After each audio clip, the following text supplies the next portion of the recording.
Hi everyone, welcome back to Mom Meets World. I'm Anjali Yusuf, founder of Radiant Heart Center VA. And I'm Kathy, the Science Seltzer, owner of Vyana Infant Massage. And here today we have Kristy Rodriguez from Pure Nurture. And Kristy is doing all kinds of things, from writing to podcasts to teaching. So she's going to give us a little bit of a look into the world that she has created for pregnant and new moms, and all the things that she's creating to make the journey easier. So thank you, Kristy. Yeah, thanks for having me. You're welcome. Yes. So can you tell our listeners what you do? So I am a hypnobirthing teacher. I'm also a prenatal health coach, a prenatal yoga teacher, and I have a podcast called the Pure Nurture Podcast. I also have a book called Pure Nurture. Everything's Pure Nurture. It's all about nurturing new moms and moms to be, and it's all about a holistic approach to pregnancy and to birth. Awesome. And she's also a mother of two girls. Yes, I have two little girls. So she's got lots going on. She's not really that busy. No, just hanging out. And what led you to all of this great work? What inspired you? Two things. One is it started actually over 12 years ago and had nothing to do with pregnancy and birth. In fact, I didn't even know if I wanted to be a mom. I had this aversion to the pregnancy section in Barnes & Noble. I'd be like, oh no, I can't even look over there. My husband and I were married for 7 years before we had a baby, and it was because I just never felt ready. And finally I realized, I don't think I'm ever gonna feel ready, but if I see myself as a 50 or 60-year-old, I do want to have children in my life. Okay. I just never felt ready. But the other thing that led me to feel kind of not ready was that my dad was diagnosed with colon cancer over 12 years ago. And seeing him go through the typical hospital setting, chemotherapy and radiation and surgery, and I had a little bit of interest in health and nutrition, and I thought, there seems to be so much more that's missing to healing and to health. And even if he's not going to get better, we could at least be doing more to improve his quality of life. It just felt like there was so much lacking. And so that's what set me to the Institute for Integrative Nutrition, and I became a health coach. And I was working with women as a health coach, and then I got pregnant. And I thought, you know what? I am really interested in my health as a pregnant woman. And again, as I saw the lack with my dad when he was sick, I experienced the same lack as a pregnant woman going to see my OB. I was, just had all of my vitals checked, and it was just very methodical. And I thought, there's so much more to how I'm feeling emotionally, mentally, even physically, beyond what was being discussed in my doctor's office. And so that led me to go back to school and get my certification as a prenatal health coach, and go back and get a certification as a prenatal yoga teacher in my desire to support women more holistically during pregnancy, along with their care, their medical care, and the care from their doctors or care providers, but giving them space for just a little bit more. So is that what holistic means? Kind of looking at the whole person? Exactly, the whole person, mental, physical, emotional, and knowing that really means different things for different people. Different people have different needs, and really supporting people where they're at. And I was thinking about when I was first pregnant, or when we were trying to get pregnant, and I was a health coach, and I thought, oh, when I'm pregnant, I'm gonna eat really healthy, and I'm gonna do all these healthy things. And then I got pregnant, and I was like, where's the closest Burger King? I was craving all this food that I never ate before, and I learned so much through that as well, to really be gentle with myself, because I made myself wrong for those things. And so it's supporting women through those cravings as well. And we look at health as, oh, you gotta eat organic, and you have to do this, and you have to do that, but then there's just so much more to the mental aspect of health as well, and giving yourself permission. If you don't want to eat anything but a Dunkin' Donuts glazed donut, then let yourself eat that and enjoy it. Absolutely. So Kristy, what are some common misconceptions that you come across in your work about pregnancy or birth? One of the biggest misconceptions that I find is that parents think that they have to do everything that they're told. And she's a rebel. I know. I was gonna say, wait, a little caveat here, little asterisk. Another little asterisk. I mean within reason. We're always in communication with our care providers, always. And if there is a true medical need, you're gonna do whatever you have to do to make sure that you are safe and that your baby is safe. At the same time, there are many things that you can do that are different from what someone might be telling you that you have to do. And the example that I give all the time is cord clamping and cord cutting. There are so many there's research-based evidence that there is benefit to allowing the cord to stay attached. The baby gets more blood. I won't go into a lot of details around that, but that's just one example of asking your care provider to have to delay the cord clamping. And then that is one example among many things that go on during birth, leading up to birth, where you have a say. You can educate yourself. Think about the different things that might happen and how you feel about those things, so that when you go into the office to meet with your care provider, you can have those conversations and ask questions and make sure you're on the same page. And so that's one thing. And the other thing is that if you are in a relationship with a care provider and you don't feel heard, you don't feel safe, you don't feel trust for that person, then you can change care providers. And you can look beyond that. There are so many people out there to support you.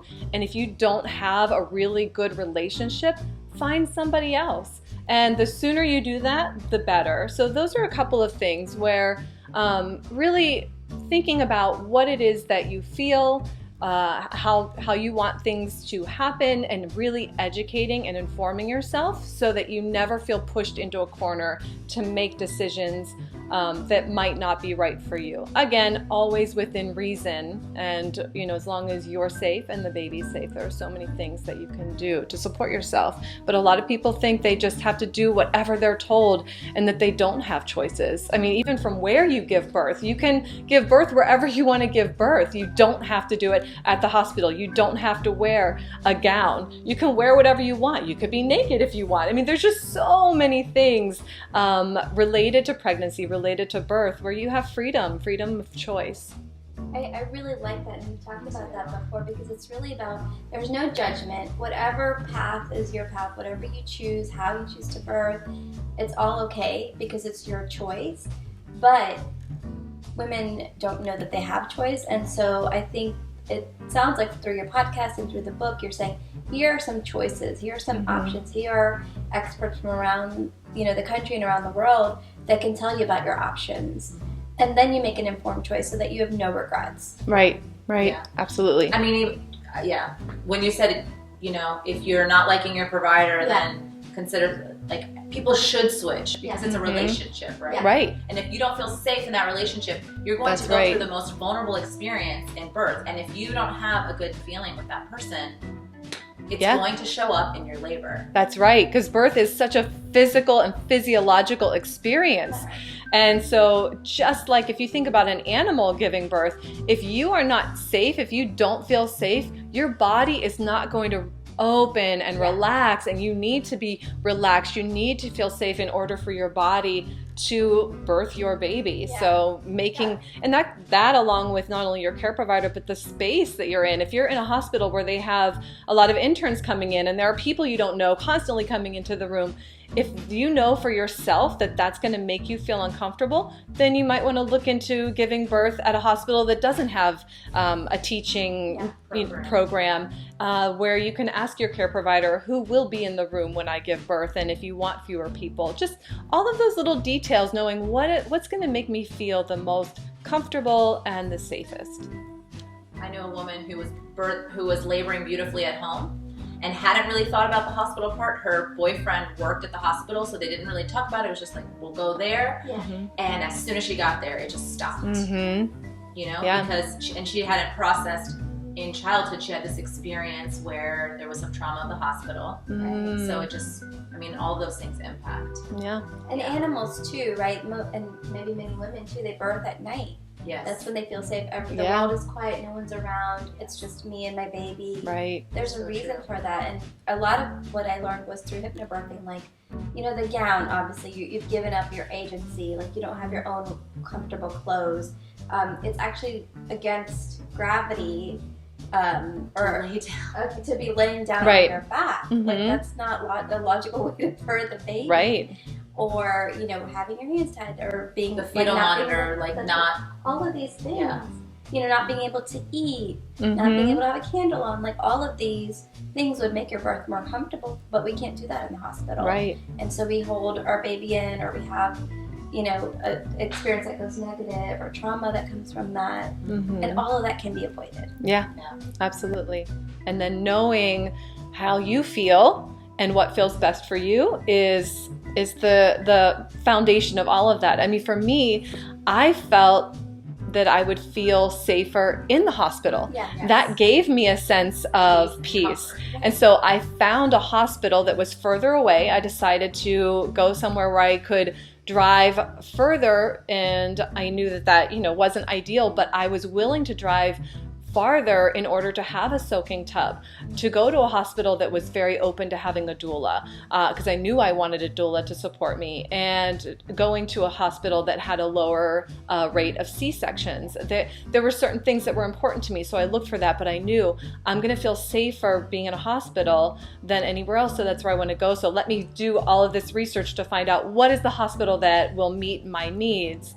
And so I think that that's really important, just knowing for yourself what feels right, because like you were saying before, everybody has different wants, needs, opinions, and so it's really tuning into what feels best for you. And that goes well beyond birth, and that well into parenthood as well, because you're going to hear so many points of view and opinions about things, especially as a baby, whether you swaddle or don't swallow, you know, everything, all of it. So it's really important that whatever it is that you can do, and this goes back to that holistic, the holistic point of view that we're talking about today, is thinking about what can I do to support myself the most, and what can I do to really get grounded and really solid in my decisions, because most likely there are going to be some other people, maybe even friends, family, that are going to come up against some opinions that you have or things that you want to do,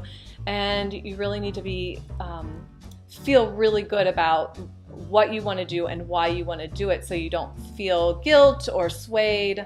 Absolutely. I would say our intuition is a muscle, Mm-hmm. and it's so important in pregnancy to start strengthening that muscle, because you are going to get all these opinions, but you have a knowing. We all have a knowing. Yeah. And so it is necessary for us to be strong going to motherhood, or else you're going to Right. be doing things you totally disagree with. Right. One other example that just came to mind, I think it's a really powerful one, is that I did not believe in induction. And I knew that I had a window, my 30-day window, that I could go up to 41, maybe 42 weeks safely, and it was 3 days before my due date. And my doctor said, well, if she's not here by Monday, then we're going to schedule your induction. And in fact, he said, let's just schedule it now. And I said, no, I don't want to schedule it. I don't want to get induced. He said, well, it's just easier to schedule it, and we'll have it on the schedule. And I said, no. And he said, well, we'll talk. Come in on Monday, and we'll talk about it. And I said, well, I just won't come in on Monday. You just won't be able to find me. And I said it in a very light way, but I said, I really don't want to get induced. He said, well, we'll see. And then she came the next day. Wow. So I didn't have to have any kind of confrontation or conversation. It never came up. But in that moment, I was very clear that I did not want to be induced, and he was pushing for it. So I don't know how the conversation would have gone if I didn't go into birth naturally that next day, but your body did what it needed. But Said, okay, we won't deal with that. Yeah. But I just give that as another example of ways that you don't have to be confrontational about if your needs don't match up with your care provider's needs. That you can have a light conversation around it, and But be true to yourself. But really be true to yourself, yeah. So, Kristy, can you tell us, what do you wish pregnant women knew about this more holistic approach? I wish that it was more mainstream. Me too. Sometimes I feel like I'm living in a silo or like on an island all by myself, and I've got all of this information and I'm learning all of this information, and then I go out into the world and it's not the same information that's out there. And especially when I watch TV and the commercials that come up, and I just, yes, it's, yes, Totally understand. I'm so glad. You're on the mommy world island. Yay! Where we're like, everybody. But you do, when you have a girlfriend or family member going through it, you want to share all this. Like, don't fall for any of that stuff. Like, I've got all this great information to share. I know, right? So I once had a family member tell me, how did he put it? He told me essentially that I was like he said, you're like mainstream crunchy granola or something like that. Like, where I was like, what does that even mean? But I kind of, as I thought about it, I thought, I think there's this whole idea of crunchy granola where you're against everything mainstream. Yeah. And then you're either mainstream where you think people that, there's like a negative connotation toward tree hugger, crunchy granola. And I just wish that there wasn't this spectrum. Like, I'd like to meet somewhere in the middle, because there's wonderful aspects of all of these different methods and ideas and ways of doing things. And so I just wish that that was more commonly talked about. I wish that it wasn't so black and white, so separate. And so I really wish that that pregnant women and couples and families understood some of the benefits of things that you could do, ways of living, things that you can incorporate into your lifestyle, even if that's not about pregnancy and birth and parenthood, but just about anything in general that could benefit you. I mean, even just one example is how you can have something going on medically and then go and get a prescription drug when really all it is a nutrient deficiency. So if you just ate more of one specific thing, then that would go away. And so simple things like that, where there's just so many things you can try that might help, that doesn't mean that you have to, intervene with something more, what do I want to say there? Just you don't have to intervene with things that might have side effects or might cause other problems. What challenges do you find pregnant women having when you talk to them, when you're teaching them? What is the most common thing that you're hearing? One of the most common things that I hear is anxiety. Okay. A lot of women are feeling anxious about, number one, about their birth, and number two, about everything they have to get done before their birth. And being here in DC, it's a very busy place. It's a very driven type A place. And so a lot of women feel that they don't have the time nor space to dedicate to their own well-being, to dedicate to their pregnancy and do anything beyond going to their prenatal visits at their doctor's office. And I would say that, the challenges are, I'll stick with those two. Okay. So those are the two biggest challenges that I see. And I just feel that one of the things that can really help with the anxiety about the birth, is taking a childbirth education class. Yes, whether it's in person or online, no matter which class you take. And there are so many different types out there. I know I teach hypnobirthing, which I love, and I love it because I did hypnobirthing with my youngest, and I just found it to be so helpful. But that might not speak to you. And so looking at what are some of the different childbirth education methods out there, the classes out there, and discovering which one feels best for you and signing up no matter what it is and which one it is, because that will reduce your anxiety. The more information that you have, the more knowledge that you have, the more in control you feel about what's going on and about what's going to potentially happen, because you are going to give birth. That is going to happen. And so get prepared and do what you can to prepare. And so that's one thing. And then the anxiety about everything that you have to do, it's just, just make space for yourself, whether that's 5 minutes a day or if it's 5 minutes before you go to bed at night. What is something that brings you back into this rest and digest mode? Is it reading a book? Is it doing a breathing practice or a meditation practice? Is it taking a bath? Whatever it is, but just 5 minutes a day to let your body reset and come out of the thinking mind and the to-do lists and everything that you have to do. Even if it's just stopping and putting your hands on your belly and saying, hello, little baby, just connecting with your baby. The power of prenatal bonding is huge. And so 5 minutes. We've had episodes on that.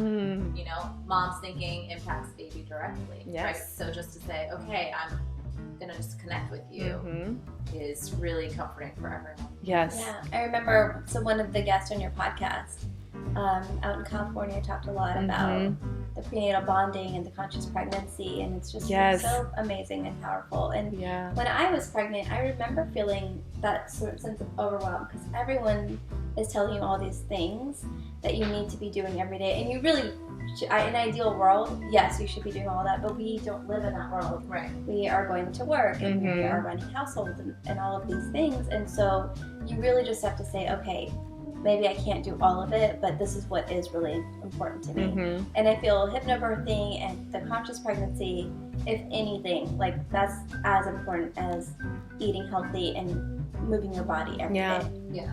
Definitely. Well, we don't think about it. We have these fears, and there are things we can actually do about them, right? And I full-heartedly agree with what you're saying. The education piece, someone taking ownership of their own experience makes all the difference because they become aware and prepared and get to really say, this is how we want our family to be. Yeah, absolutely. I always tell my students, I went into my first birth with I did not take a childbirth education class. I think I went to one class at the hospital where they showed me what the epidural needle looked like and showed me where I'd give birth, and that was basically all I remember. Right. And I went into my birth, and I remember as I was birthing my baby saying, just tell me what to do. Just tell me what to do. And this panic and help me, someone help me. Yeah. And then after my hypnobirthing class in my second pregnancy, I went in and I honestly was like, everybody leave. I've got this. I literally felt like I've got this. And I just wanted my husband and my doula there, and I was just so calm. Such a different experience. Just with the education and all of the tools that I got in my class to be able to calm my body and just feel really confident in my ability and my body's ability and my baby's ability to birth.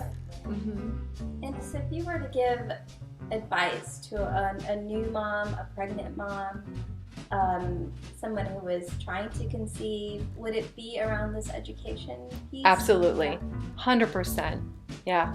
Even if you don't have time to take a childbirth education class, there are so many podcasts out there that, even resources like this, where you all are doing these interviews, and for Mom Meets World, just educating yourself in ways that, even if it's not a childbirth education class, just listening, reading books. There are some incredible books out there too. So whatever way that you like to take in information, whether it's video, podcast, or reading, or even Audible. Audible is my new best friend as a mom. I love it.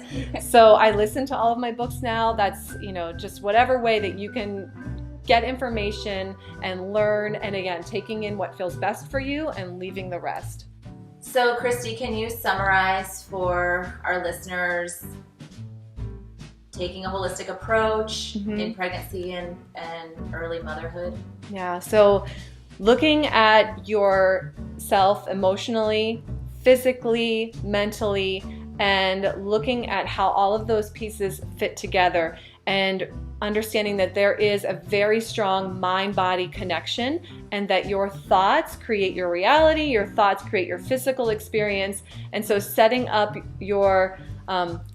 different aspects of your life to support yourself to feel your best, both physically and emotionally. And whether that's through community, through moms groups, just meeting with friends, or reading certain books, getting your information that's going to support you, learning about other techniques and methods that support you, whether it's acupuncture or massage or chiropractic. There's so many different things out there that will support you in ways that whatever you're looking for, whether you're having back pain or anxiety, there's just so much out there. And so really informing yourself, and then ultimately when it comes to leading up to your birth and preparing for your birth, knowing that you have a choice and you have the ability to be able to say, no, thank you, or can we try something else?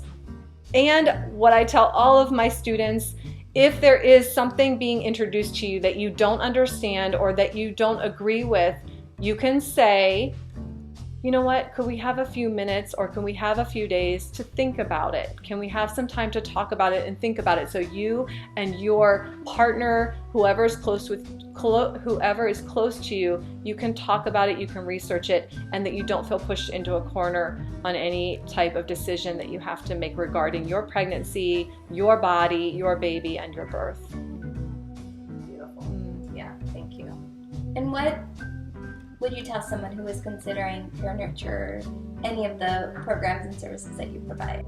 So if you live in the DC metro area, I teach hypnobirthing in Vienna, Virginia, and so my classes are all in person, and I would love to have you come. And even if you just want to learn about hypnobirthing and you are not local to Vienna, or that's just with traffic around here, I know sometimes that's hard, I would be happy to share other amazing hypnobirthing teachers in the area and even nationwide, worldwide. And if you're interested in learning about other childbirth education classes, I actually have a resource. It's one of those fun quizzes that you can go through, and in 2 minutes you can determine which childbirth education class might be best for you. So there's Bradley Method, Hypno Babies, Hypnobirthing, Lamaze. I mean, there's so many out there. So sometimes it's hard to decide, and so I have this fun little quiz. So that's at Pure Nurture. Yeah, purenurture.com/quiz. I also have a book, and so if you want to read more about a holistic approach to pregnancy, that book is available on Amazon and anywhere that books are sold, and that's Pure Nurture, A Holistic Guide to a Healthy Baby. And finally, my podcast, which I have amazing guests, and including Kiati, who talks about the benefits of infant massage, and I really do talk about a lot of different holistic modalities like infant massage, pelvic floor health. Lots of doulas many doulas have joined me. Prenatal bonding. I mean, the list goes on, and it's really pulling some of the best educators in the field of pregnancy, birth, and postpartum wellness, and giving 30-minute interviews where you can learn a lot just from the podcast. Kristy, thank you so much for all the information you've given us. If you want to learn more about Kristy Rodriguez, you can find her information below. As always, you can find us on Facebook, Instagram, or Twitter. Our handles are below, and our websites as well. If you want to leave a comment, please do so. We would love to hear if you have considered childbirth class, or if you're curious about which one is right for you. If you have a question for Kristy, we can send you her way. And as they say, ain't no hood like the motherhood. Bye, see you next time. Thanks, Kristy. Thank you.